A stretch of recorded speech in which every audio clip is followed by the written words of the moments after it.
Welcome in, everybody. We are in the box with, once again, this time, we have another guy, another big guy, another big streamer. OmegaLuke in the house. Luke, how are you, my friend? I'm very good. Thank you very much for having me on, mate. Looking forward to this. Most welcome, most welcome. So for those of you who don't know, Luke currently doing streams. He's doing a journeyman save. He's at his second club at the moment with Spurs on Twitch. His stream times aren't great for my viewing times. So a lot of the stuff I see through Luke is on YouTube, where he does lots of different stuff in relation to Wonder Kids and things like that. So those of you who watch the 2020 Vision, that is all built off of the OmegaLuke challenge, signing all of those players for 20 to try and make them invincible. We know it's going okay. We just can't afford all of the players. It's fine. It's fine. Different databases. We didn't take that into account. It makes it more of a challenge. It's the OmegaLuke double challenge. Yeah. And also, you would have seen me and Luke in the last FM playoffs as well in the same group. So you would have got to see that was probably at the end of it. That was maybe one of my highlights of the whole tour, the whole thing, because since that tournament, it's gone to shit. I'm not going to lie. My run of heroic results has gone out of the window. But yes, Luke, regular streamer on Twitch. As you can see, his link is underneath, but you will also find him on YouTube. Check out his stuff on Twitter as well. Let's get straight into the questions. Regular viewers, you know the same 5 questions every time, different answers because it's different people. Makes sense. Let's get into it. So, Luke, let me know what your first real memory of football is. So, it is for Manchester United. It's a team I support. And David Beckham was my favourite player. And because I was born in 92, so he scored the halfway line goal against Wimbledon.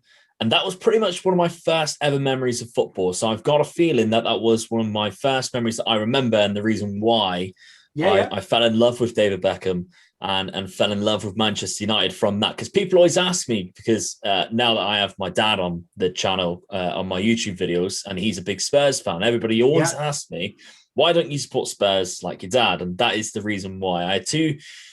My favorite color was red, and I love David Beckham. So I went for Manchester United, and that was pretty much because back then as well, I don't think scoring from the halfway line was it's still not a regular occurrence at all, but it's happened quite more regularly recently than what it did back then. Yeah. So I think like everybody was talking about it and buzzing about it, and it was kind of just one of the first things that I ever remember from football. And straight away I thought he must be amazing. He scored from his own half. Yeah. So I think I must have been about 5. So that's I was going to say it was about end of 96, 97, was it? I think it was right. 97 season against Wimbledon, I think. So 5 years old, I think was the how old I was, because I don't actually remember like Euro 96 and stuff like that. Which is a shame. So yeah. Unfortunately, I'm far too. I remember Euro 96 quite well. You don't look a day over 30. Oh, thank you. You're only seeing the top half. But yes, I think that, as you say, it wasn't a notorious thing. Those halfway line goals, you'd every so often see a goalkeeper score a massive kick that took an awkward bounce, but there used to be so much emphasis. And I remember it via videos. I'm not that old, but I remember a Pele one in a Brazil game where he chipped the goalkeeper, but he didn't score. I think it either clipped the outside of the post and went wide, and everyone was like, but the vision, the technique. And then all of a sudden you've got Beckham does it, Rooney does it. I mean, even Charlie Adams smashed one. Yeah. So a goal as well. Xabi Alonso was another one. Yes. Yeah. And it kind of started, as you say, it started to become not a regular thing, but it wasn't one of those. It downgrades the really good ones because a few people have scored them. But it's definitely a good reason. And it is, from a Beckham point of view, it's definitely one of the standout things I remember him first doing. I think my I think one of the most vivid memories about it as well is that he wasn't wearing number 7, and it used to really bother me because I always remember as Beckham number 7, but before that, of course, he wore 10. I think he wore 25 or something like that. And when looking back on that on clips and stuff, and I see him with number 10. In my memory, it's just not registering. He's like, no. Why has he got 7 on? It makes no sense. Work. Yeah. But equally, I think my first real memory was Beckham playing in a Champions League game. Or my first memory of Beckham was playing in a Champions League game where they spelt his name wrong on the back of the shirt. They left the H out, and it was Beckham. Yeah, and it was like Beckham. Yeah, and it was. And then all of a sudden, this guy sort of kicks in. But fantastic. I mean, what a way to remember things. Yeah, absolutely. What a goal. I mean, I think it's the fact, because we mentioned like where goalkeepers have done it before. Yeah. But they've never mean to do it. No. It's always like a happy accident. Whereas that, like, there's no down. He looks up, he sees the goalkeeper, he goes for it. Like, you ain't passing the ball there. No. Yeah. Fair play. See, I think it was Paul Heald in goal, floundering backwards, in much like David Seaman for the Ronaldinho goal. Just like, what am I supposed to do? Lost all bearings and just falls over the line and into the net. Brilliant. Cool. Okay, so the next question, obviously, first major international tournament you remember. Obviously, Euro 96 is synonymous for so many people, but as you say, your memory is sort of just after that. So which was the first one you really remember, and why? Again, it's 98. So World Cup 98, France 98. And again, it's for David Beckham, unfortunately. I really remember crying my eyes out when he got himself sent off. Yeah. Because my dad is a very passionate man when watching England in tournaments. And I remember him shouting at the telly in anger at David Beckham. And I'm like, no, you can't do no wrong in my eyes. But he gets sent off, and then just the media hate him. And I hated it, because as a massive fan of his, that's not what I obviously wanted to see as like a 6 to 7 year old child. And fortunately for us, he's redeemed himself in the future. And, I was there in the ground when he scored the free kick against Greece in behind the goal, for example. With my dad as well. So it was kind of like, see, I told you. You should have had more faith. Exactly, but it's just one of those things. But that was my first memory of international football, of supporting England, and fortunately being let down and disappointed again. And that Argentina team, and that's why I've never also liked Diego Simeone, for that reason, because I mean, it's not a dive, is it? Because he's gone down without realizing, because he has been kicked, but it's very theatrical, and obviously he's the reason why Beckham is sent off from that. He's gone down in very much the same way as Paul, whatever his name was, the guy who got pushed over, referee, who got pushed over by Canio. Went over like he was getting his new legs in, and he just hadn't worked out how to use them. Oh God, such bad memory of that. And I think that 98, it was a bad start and a bad end for Beckham, because he got left out of the first game, didn't he? Because Hoddle basically was trying to prove a point to him. He then comes back in, scores the goal against Colombia. I think gets an assist in the next one, and then gets sent off against Argentina. And it's like, it would have been forgotten about had the Sol Campbell header stood, had England gone for on penalties. And we still went through. No one would have ever questioned it, but so much. Because it kind of gets pinned on him. But they lost because of him, which I still think is a bit unfair, really. Yeah.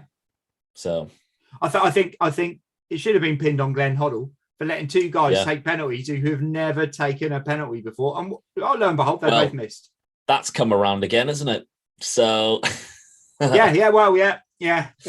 Hold on, we've got some penalty guys here, but let's bring them on. Just don't do that. Not unless you're playing FM. It works in FM. All the time. Doesn't work in real. It doesn't work in real life. Last year, FM 20, I played. It must have been 3 seasons with Simon Mignolet taking penalties, and he never missed.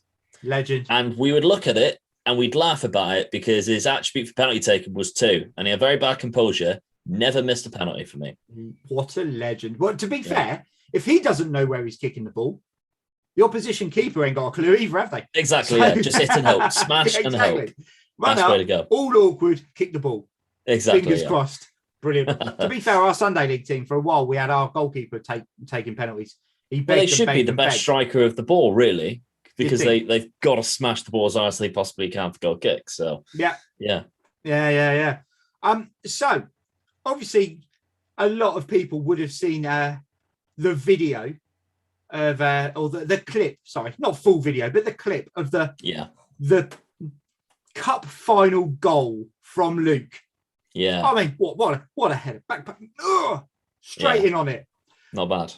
But when playing, what was your position? Where do you think you were best? So it's weird. So I play Saturday and Sunday football. That was Sunday football, where I tend to have played majority of the time out on the right wing, which is very weird because I was quite slow, to be honest. But I was more of like a Beckham. I was just really good at passing and crossing. That's why I was used there. Occasionally, they would put me in the centre midfield if we didn't have certain players there, but I never really had the legs either. So it was more of a case of a backup centre midfielder.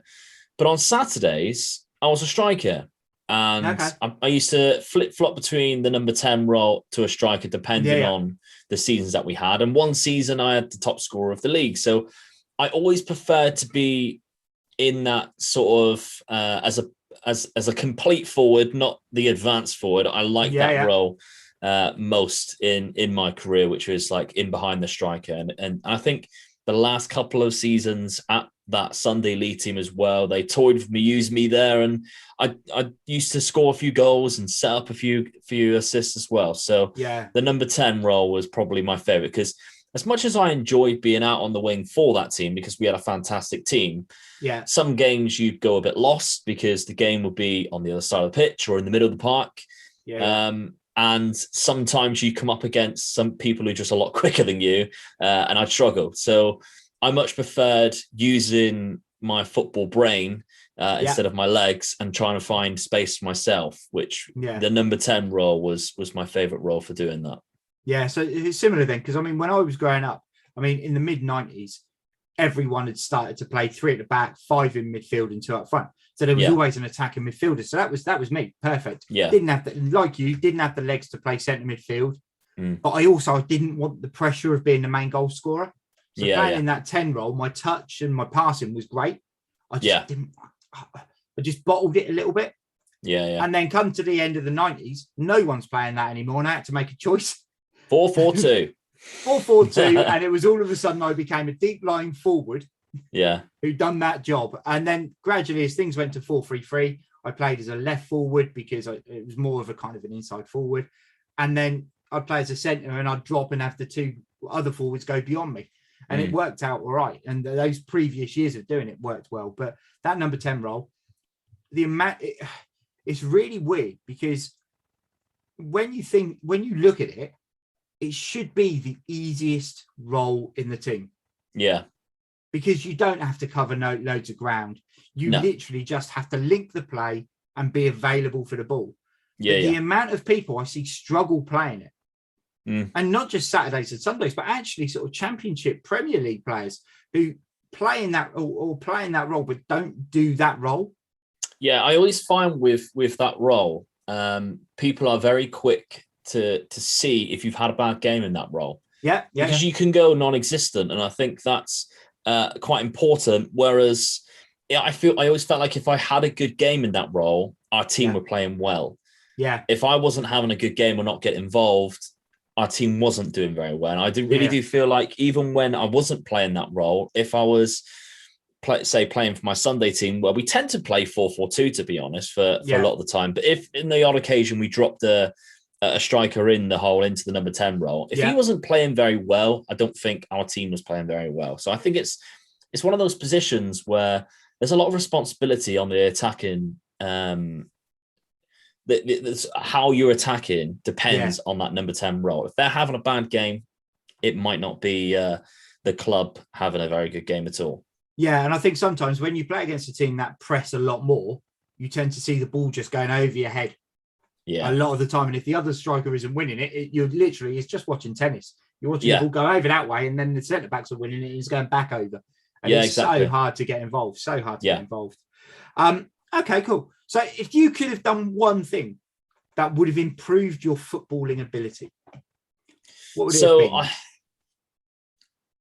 I think I did when I was younger. I had a bit of pace, and then I broke my foot and stopped playing.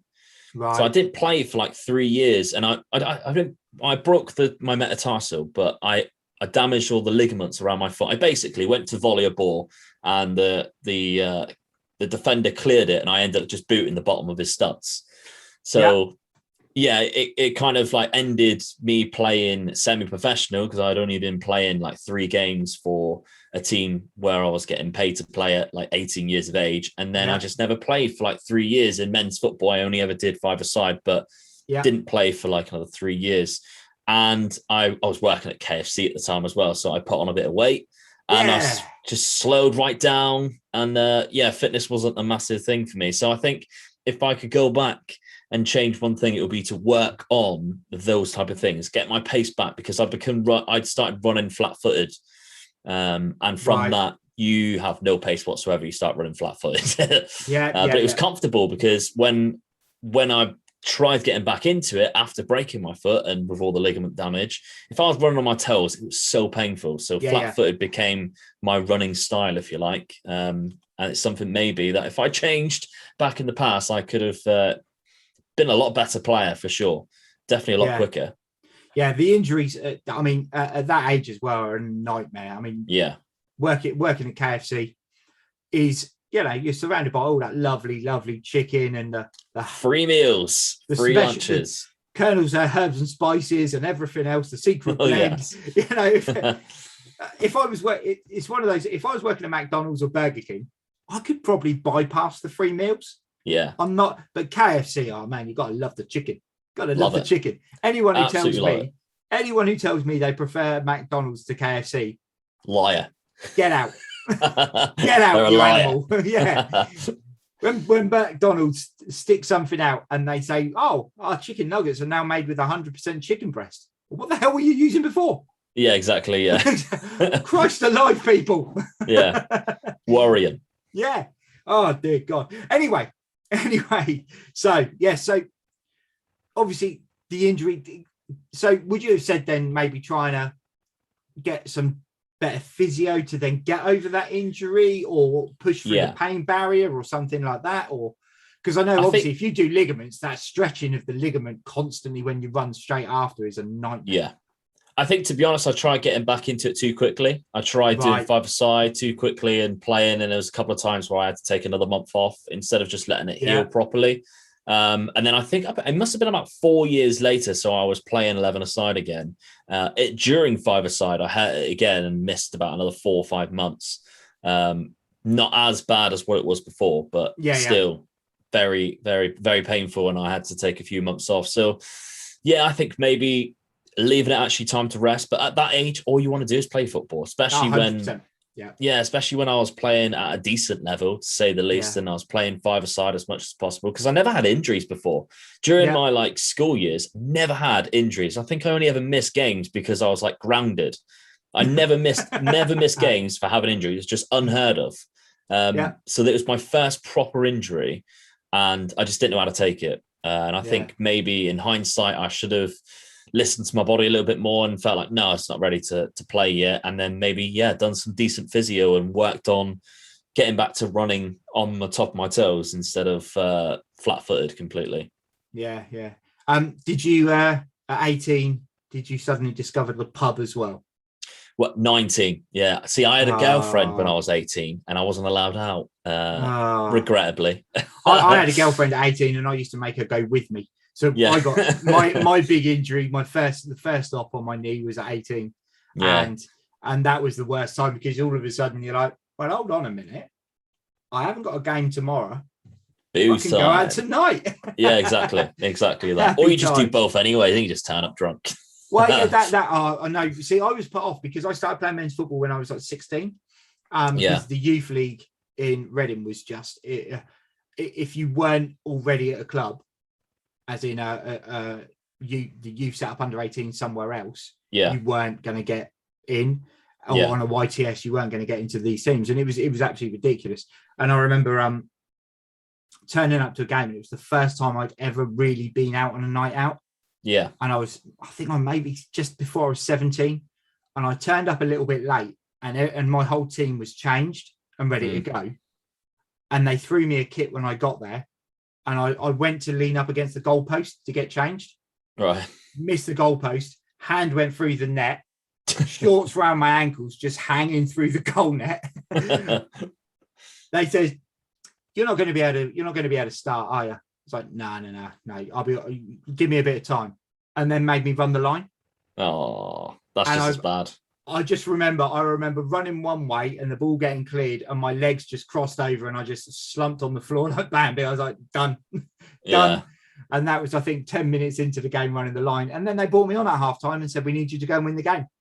No chance, mate. No chance. But yeah. My manager used to love it if I went out the night before, because I'm usually really mellow on the pitch. I'd never really get involved in all the fights or no aggression. Yeah. But as soon as I had a drink, I was like, yeah, come on then. And just like smash into tackles. I don't know why, just maybe like stupidly aggressive the next day. And I'd just be really up for a tackle. Whereas before I'm like, nah. Like if people are fighting, I'm like, not really here for that. I'm just here to play football. But as soon as I've had a drink the night before, I was bang up for a big eye tackle. I was up for it if I could still stand up. Yeah, I think the problems were when I couldn't stand up. But you jump in for tackles, and I used to have the full on. Sorry, guys, striker's tackle. Yeah. And that used to fly back then. Nowadays, you can't get away with that. But back in the day, oh yeah, no, he's a forward. He's not used to doing that, is he? Yeah, get away with it. Exactly that. Yeah. Anyway, let's move on to 5. The big 5.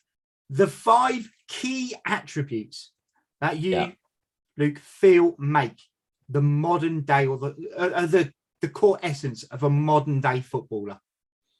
I think number 1 is your physicals, because I think it relates quite often to Football Manager as well. Bringing back to that, like if your player doesn't have very good physicals, I think you tend to see them have quite bad games. I've done a lot of tests on that as well, and I think it results to real life. If you're not the fastest player, but you also don't have very good stamina and maybe really good agility on the ball, then I don't think you're going to get very far in modern day football. I remember my agility was terrible, and being in centre midfield, I could never tackle people because they just turn on a sixpence and they'd be gone. And I always used to struggle like that. So I think physicals absolutely are the number 1 things for me. I think the second thing is passing the ball. I used to get so frustrated because that was one of my strengths, passing the ball. I was very accurate in a pass after not being able to be very physical.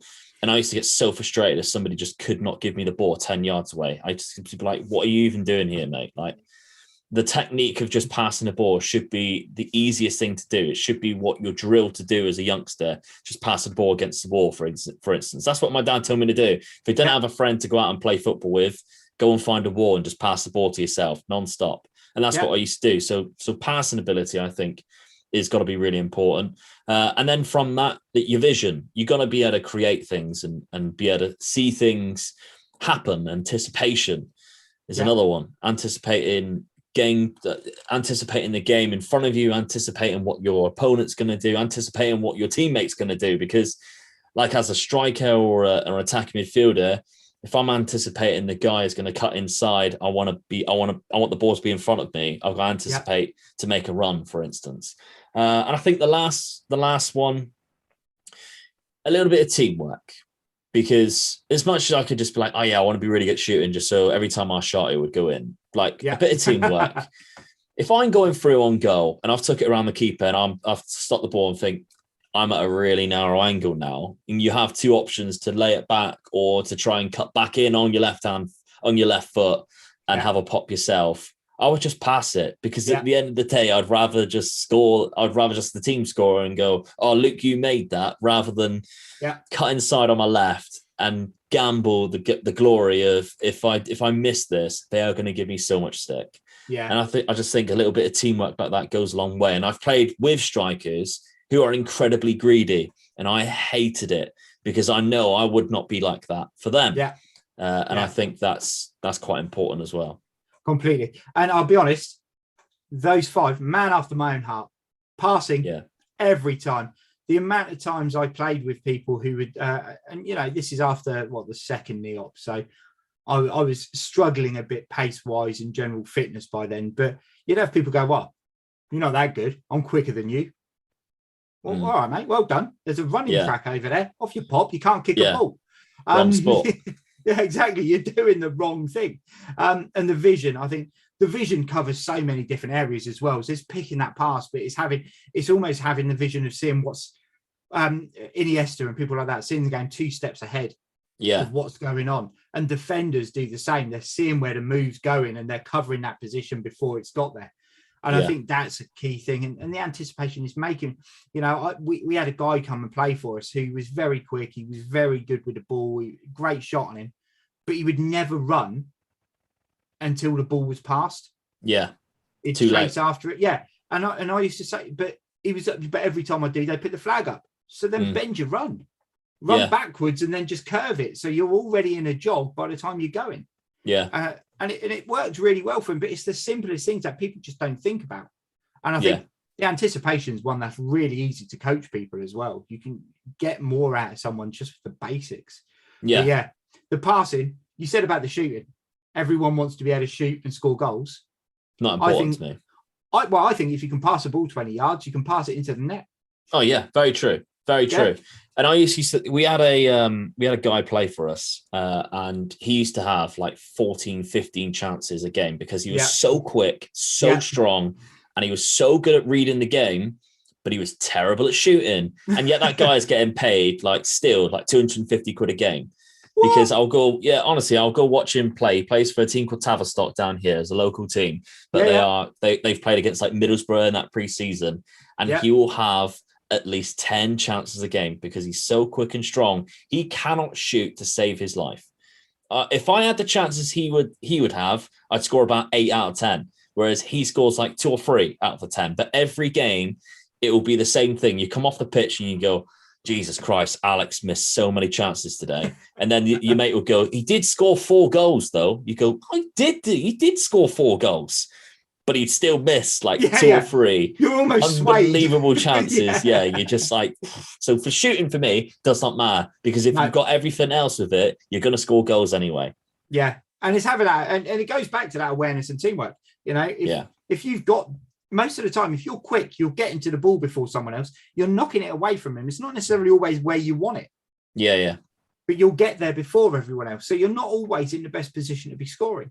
Yeah. So it's having don't get me wrong. When you get to like the elite level of professional football, you're probably going to need it as an overall full thing. But you're going to need everything as a professional football. Yeah. So I think what you've got there, though, I think that covers if you're a centre back, a right back, a left back, a centre midfielder, a right midfielder. That covers everything because all of those things are needed.